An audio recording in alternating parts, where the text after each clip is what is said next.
After 15 years at TechVantage, I found myself facing an unexpected change in my role. "We're restructuring your position," Marjorie Thompson said, her voice carrying a barely concealed hint of satisfaction. She sat across from me in the small conference room, Denise from HR by her side. Both wore the kind of expressions that were meant to convey corporate regret, but it was obvious they had rehearsed this moment. "The company is heading in a new direction," Denise added, sliding a manila folder toward me. "Your contributions have been valuable, but we're consolidating the research division under the product development team." I nodded, taking the folder without opening it. Inside, I knew would be the usual severance package: 2 weeks' pay for every year of service, 3 months continued health benefits, and a list of career counselling resources I'd never use. "I understand," I replied, my voice steady. The relief that washed over their faces was instant. They had expected tears, anger, or protests from me after all. I was a 55-year-old woman being edged out of the tech industry, an industry that prized youth over experience. What they didn't know was that I had been anticipating this moment for weeks, ever since a misdirected email thread had slipped into my inbox last month.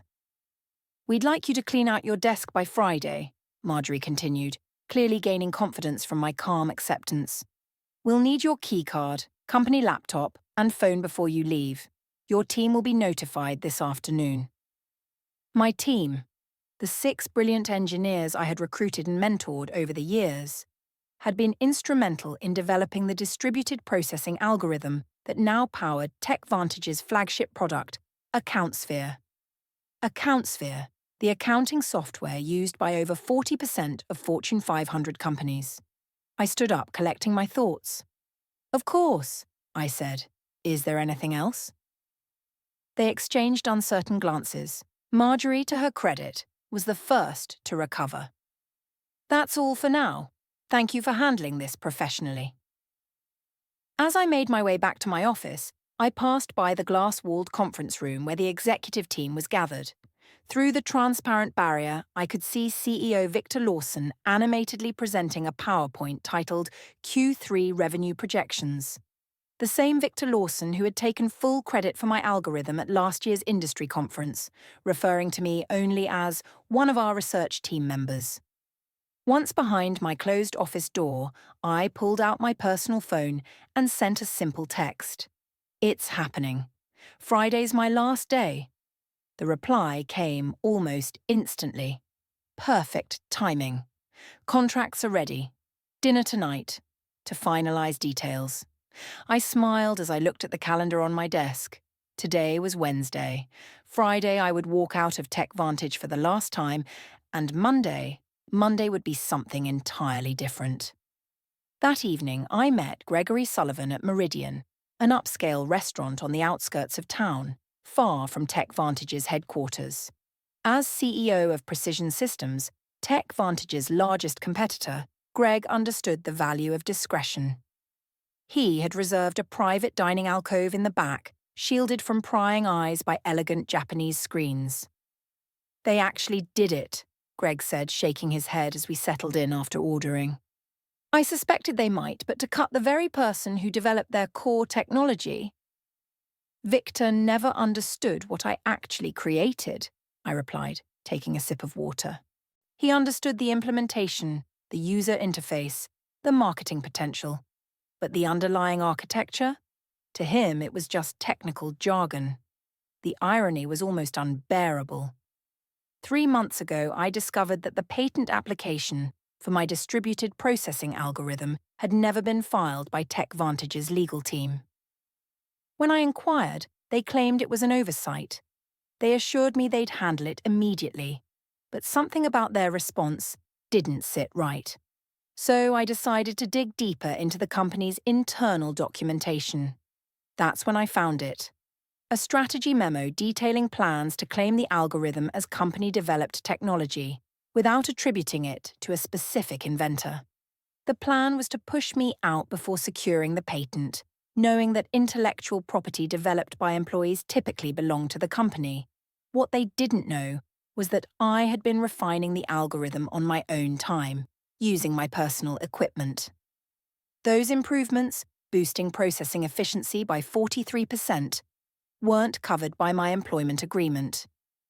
I had quietly filed for a patent under my own name last month, complete with timestamps and development logs to prove it was done outside company time. The patent was granted quickly, thanks to Greg's introduction to a top-tier intellectual property attorney. "It's all finalised," Greg said, sliding a folder across the table. "As soon as you sign, Precision Systems officially acquires the exclusive licensing rights to your patent. The press release goes out Monday morning, announcing you as our new Chief Innovation Officer." I reviewed the documents closely, though I had already memorised the key terms: a 7-figure signing bonus, substantial equity in Precision Systems, and ongoing royalties from every product that used my algorithm. "What do you think Victor's face will look like when he realises what's happened?" Greg asked, unable to hide his satisfaction. I leaned back, thoughtful. "I'm more concerned about my team. They don't deserve to be caught in the fallout." Greg nodded. "Already addressed. We've got senior roles with significant raises for all 6 of them, if they're interested." I signed the final page and closed the folder with a sense of finality. In one elegant move, I had secured my future, protected my team, and ensured my contributions were acknowledged. "To new beginnings," Greg said, raising his glass. "To owning your own value," I added, clinking my glass against his. Thursday and Friday passed in a whirlwind of exit interviews, knowledge transfer meetings, and farewells to colleagues. I kept my composure, even as rumours spread through the company. Administrative assistants gave me sympathetic looks in the hallways, and junior developers awkwardly approached, asking for LinkedIn recommendations before I left. I meticulously documented everything, every project, every password, every process, fully aware that TechVantage would soon realise just how much they had depended on me. My decision to leave behind detailed transition notes wasn't out of kindness. It was evidence, proof that I had acted in good faith, even when the company had not. During my final exit interview on Friday afternoon, Denise from HR ran through the standard checklist with mechanical efficiency. "You understand that any intellectual property developed during your employment remains the property of TechVantage," Denise said, pushing a non-disclosure agreement across the table. "Of course," I replied smoothly. "Anything developed within the scope of my employment, using company resources during company time." I emphasised just enough to make sure the distinction was clear, though Denise was too busy ticking boxes to take notice. "And you affirm you have no copies of proprietary company information," she continued. "I have taken nothing that belongs to TechVantage," I confirmed, the words as true as they were necessary. After all, the patent was mine. As I packed up my desk, family photos, a collection of conference badges marking my 15 years in the industry, the coffee mug my team had gifted me last Christmas, Marjorie appeared in my doorway, leaning in with an air of forced casualness. "I just wanted to check that everything's clear for your departure," she said, watching me organise my things into a cardboard box. "Crystal clear," I replied, carefully wrapping a small award I'd received for the very algorithm now central to my plans. The irony wasn't lost on me as I nestled it between layers of tissue paper. "You know, Kira," Marjorie continued, "these restructuring decisions are never personal. Victor feels the company needs to move in a more youthful direction." I looked up, meeting her gaze with unflinching clarity. "I understand completely. Business is business." For a split second, a flicker of uncertainty passed across her face, but she quickly dismissed it. After all, what could a soon-to-be unemployed 55-year-old woman possibly do? "Will you be taking some time off?" she asked, feigning concern. "Actually," I said, smiling slightly, "I already have something lined up. I start Monday."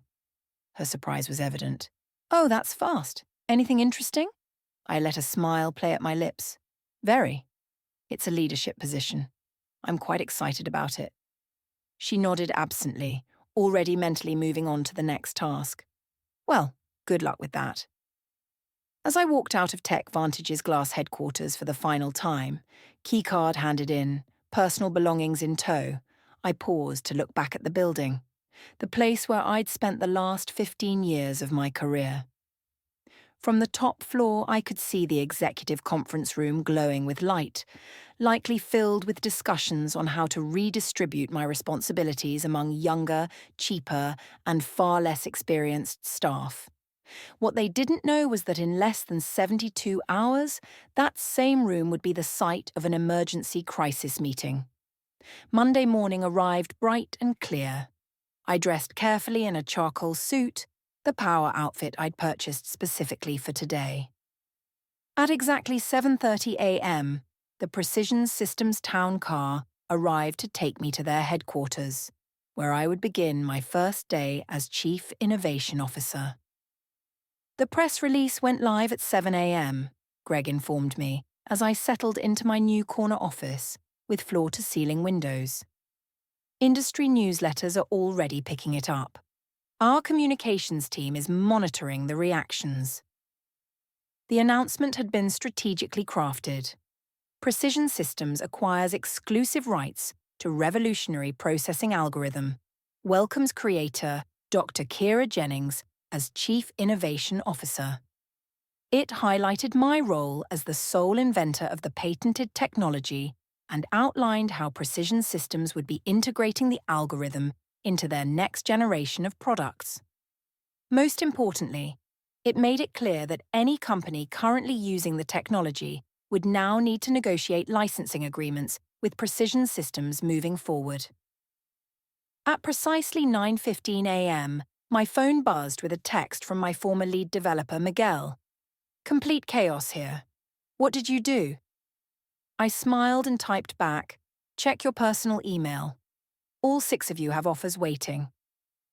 Meanwhile, at Tech Vantage's headquarters, the scheduled Monday morning executive meeting was taking a dramatic turn. According to Miguel's updates, Victor had arrived at the office to find the company's general counsel and CFO waiting for him, both looking grim. They had received the industry announcement simultaneously, setting off alarms. By 9:30 a.m., what should have been a routine start-of-week meeting had transformed into a full-blown emergency session. Board members were dialing in remotely. The legal team was urgently combing through my employment contract and all the documentation surrounding the algorithm's development. "They're pulling every file with your name on it," Miguel reported. "Someone just wheeled in all the servers from the research division for the tech team to analyze." I could picture the scene clearly. Victor pacing the conference room, demanding answers from Marjorie and the legal department. The stock would already be reacting to the news. Investors loathed uncertainty, and the announcement had certainly stirred plenty of it. At 10:45 a.m., I received an email from Victor himself. The desperation was almost palpable even through the screen. "Kira, there appears to be a misunderstanding. Please call me at your earliest convenience to discuss." I didn't respond. Instead, I forwarded it to Precision Systems' legal team. By noon, the tech world was buzzing with speculation. Tech Vantage's stock had plummeted by 7% since the market opened, while Precision Systems had seen a 12% increase. 3 different tech journals had reached out for interviews about the strategic maneuver that had shaken the accounting software industry. "How are you feeling?" Greg asked, stepping into my office as I settled in. "Validated," I replied honestly. 15 years of watching others take credit for my work, being told I should be grateful just to have a seat at the table. And now, finally, recognition. My new executive assistant appeared at the door. "Dr. Jennings, the development team is ready for you in the main conference room." She paused, then added, "Tech Vantage's CEO has called 4 times in the last hour." "Let him know I'm in meetings all day," I responded calmly. "I'll have our legal team reach out to discuss licensing options later this week." As I made my way to my first meeting as Chief Innovation Officer, my phone buzzed with another message from Miguel. "The board just called an emergency session. Victor looks like he's about to explode. P.S. My team and I accept your offer. When can we start? By Tuesday morning, the full impact of my departure had become undeniable. TechVantage's flagship product, AccountSphere, relied entirely on my algorithm to process the massive data sets that gave it a competitive edge. Without licensing rights to my patent, they faced two equally unappealing choices: negotiate with Precision Systems or rebuild their core technology from scratch, a process that would take years and millions in development costs. Victor has called an all-hands meeting for 2 p.m., Miguel texted. It's my last day at TechVantage. The rest of my team and I will be starting at Precision Systems next Monday. Rumor has it they're going to try to sue you. I forwarded the message to our legal team. Their response came almost immediately. Let them try. Your documentation is impeccable. Development logs, timestamps, personal equipment usage, all clearly established. We've prepared for this scenario. Meanwhile, I was settling into my new role with remarkable ease. The respect I received at Precision Systems was a stark contrast to my final years at TechVantage. When I spoke in meetings, people actually listened. My ideas weren't being repackaged by male colleagues and passed off as their own. Instead, my age and experience were seen as assets, not liabilities. The engineering team is implementing your efficiency improvements, Greg informed me during our afternoon briefing.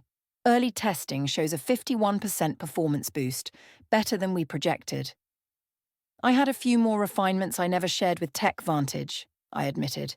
Once I found out they were planning to eliminate my position, I saw no reason to give them my best work. Their loss. Our gain. Greg gave me a satisfied smile. Speaking of which, the first licensing inquiry came in this morning. Not from TechVantage, though. They're still in denial. It's from Data Flow Systems. They're worried about being caught in the crossfire. At 3:30 p.m., Miguel sent me a detailed account of Victor's all-hands meeting. The CEO had tried to project confidence, assuring the staff that TechVantage would vigorously defend their proprietary technology. But the anxiety in the room was palpable. Several employees had already updated their LinkedIn profiles, sensing the company's vulnerability. Marjorie looked like she might faint when someone asked directly if they had failed to secure the patent. Miguel reported that Victor quickly cut the question period short after that. By Wednesday, the industry fallout had escalated.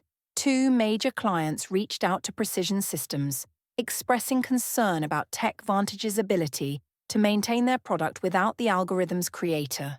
Meanwhile, our stock had risen another 8%, while TechVantage's continued to decline.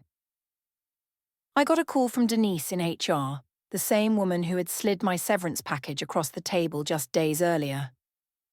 Kira, she began, her voice careful and professional.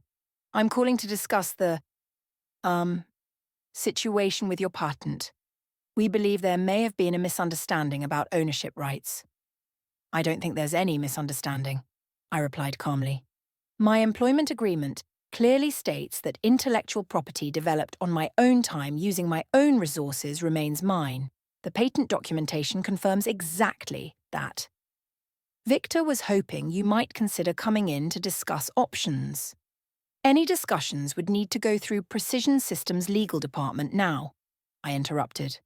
I'm sure they'd be happy to set up a meeting to discuss licensing terms. The silence on the other end spoke volumes. Finally, Denise sighed. I'll pass that along. That afternoon, I led my first formal presentation to Precision Systems' Board of Directors, outlining our technology roadmap with my algorithm at the center. As I stood confidently at the head of the table, no longer hidden in the back like at TechVantage, I caught Greg's approving nod. By Friday, just 1 week after I had walked out of TechVantage for the last time, the company had plunged into full crisis mode. Their stock had fallen 23% since Monday's opening bell, triggering concerned calls from major investors. Industry analysts were publishing speculative articles with titles like "Can TechVantage Survive the Algorithm Crisis?" and "How One Strategic Blunder may cost a tech giant everything. Through industry contacts, I learned that Victor had finally acknowledged the severity of the situation to the board. TechVantage would either need to license my algorithm from Precision Systems at exorbitant rates that would decimate their profit margins, or rebuild AccountSphere from scratch without using any technology covered by my patent. They've started interviewing for a new development team, Miguel informed me during our Friday video call, where we discussed his upcoming transition to Precision Systems. Victor's claiming they can recreate the functionality in 6 months. I couldn't help but laugh. The original algorithm took me 3 years to perfect, and that was with intimate knowledge of the problem space. Exactly, Miguel agreed. Nobody's buying the timeline, especially after your team posted their resignation letters, Miguel reported. The knowledge drain is massive. That afternoon, TechVantage's attorneys finally reached out to Precision Systems to initiate a conversation about potential licensing arrangements. Our legal team, following the strategy we had outlined, responded with terms that were technically fair but strategically painful, 3 times the standard industry licensing rate, plus a public acknowledgement of my role as the technology's inventor. They'll balk at the acknowledgement more than the cost, Greg predicted as we reviewed the response in his office. Victor's ego won't let him admit he pushed out the person who created their core technology, I replied. Then they'll have to rebuild. And every day they spend trying to replicate your work is another day we extend our lead in the market, Greg added. The following Monday morning, 10 days after my abrupt dismissal, I led the first meeting with my newly assembled innovation team, which included Miguel and the 5 other engineers who had come with him from TechVantage. The energy in the room was electric as we mapped out the next evolution of my algorithm. This is how development meetings should be, commented Anita, one of my former team members at TechVantage. We spent half our time explaining basic concepts to executives who wouldn't listen anyway. That's the difference between being valued and being seen as replaceable, I replied. Here, your expertise is recognized. As we wrapped up the productive session, my assistant appeared at the door. Dr. Jennings, there's been a significant development with TechVantage. Their board just announced an emergency leadership change. Victor Lawson is stepping down, effective immediately. The news spread quickly. Within hours, industry publications were reporting that TechVantage's board had lost confidence in Victor's leadership after the patent oversight that threatened the company's flagship product. Marjorie Thompson was also out, along with the head of legal, who had failed to properly secure the patent. That evening, I received an unexpected email from Richard Donovan, TechVantage's newly appointed interim CEO. Unlike Victor's desperate message from the previous week, this one was straightforward and respectful. Dr. Jennings, congratulations on your new position. I've been brought in to help TechVantage navigate the current situation. I'd like to discuss a fair licensing arrangement for your patented technology. We're prepared to publicly acknowledge your contributions and make the appropriate amends for the oversights of the previous management. Would you be available to meet next week? I forwarded the email to Greg with a brief note. Phase 1 complete. His reply came quickly. Beautifully executed. The board is celebrating your first major victory for Precision Systems. Looks like TechVantage is finally learning an expensive lesson about valuing innovation and innovators. 3 months after my departure from TechVantage, I found myself on stage at the National Technology Innovation Conference, preparing to deliver the keynote address. The audience was filled with industry leaders, technology journalists, and aspiring developers, many of whom now knew my story. And now I'm pleased to introduce our keynote speaker, the conference organizer announced. Dr. Kira Jennings, Chief Innovation Officer at Precision Systems and creator of the distributed processing algorithm that has revolutionized data handling across multiple industries. The applause was overwhelming as I walked up to the podium. What a difference a few months could make. Just last year, I had attended the same conference as part of the Tech Vantage delegation, seated in the back, while Victor gave a presentation about his company's innovations. "Thank you," I began, surveying the attentive faces in the crowd. "Today I want to talk about innovation ownership and the importance of properly valuing intellectual contributions, regardless of where they come from." My presentation detailed the technical aspects of my algorithm, but also highlighted broader issues of recognition and respect in the technology sector. Without directly naming Tech Vantage, I emphasized the importance of companies protecting their innovators instead of seeing them as replaceable assets. Afterward, during the reception, several young women engineers approached me, seeking advice and mentorship. One of them, barely 30, confided, "Your story changed how I document my work. I've started keeping detailed logs of my development process on my personal time." "Smart," I replied. "Your innovations deserve protection." As the evening ended, I checked my phone to find an industry news alert. Tech Vantage had finally announced the licensing agreement with Precision Systems, acknowledging me by name as the algorithm's creator. Their stock had stabilized, though at a significantly lower valuation than before my departure. 1 year to the day after being told to clean out my desk, I sat in my spacious office at Precision Systems, reviewing the quarterly innovation report. Under my leadership, the company had released 3 groundbreaking products built on my algorithm, capturing significant market share from Tech Vantage and other competitors.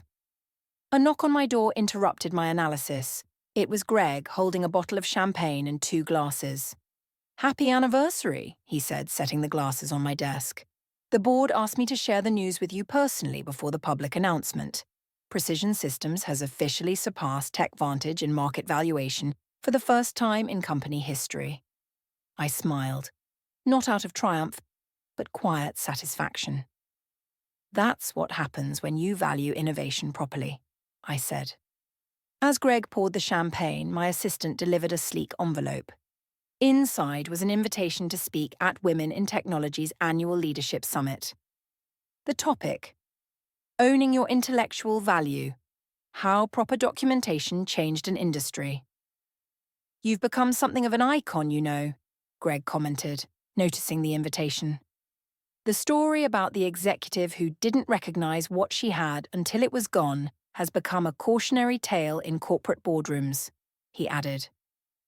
Richard Donovan, who had stayed on as Tech Vantage's CEO after the crisis, had implemented sweeping changes in how the company recognized and rewarded innovation. Their new policies on intellectual property protection and inventor recognition were reportedly modeled after the program I had established at Precision Systems. "It was never about revenge," I said, raising my glass in a toast. "It was about recognition, about showing the industry that innovation isn't anonymous. It comes from real people who deserve real credit." "To proper recognition," Greg agreed, clinking his glass against mine. As the afternoon sun streamed through my office windows, I reflected on my journey. At 56, I had finally found what had eluded me throughout my career. Not just success, but acknowledgement.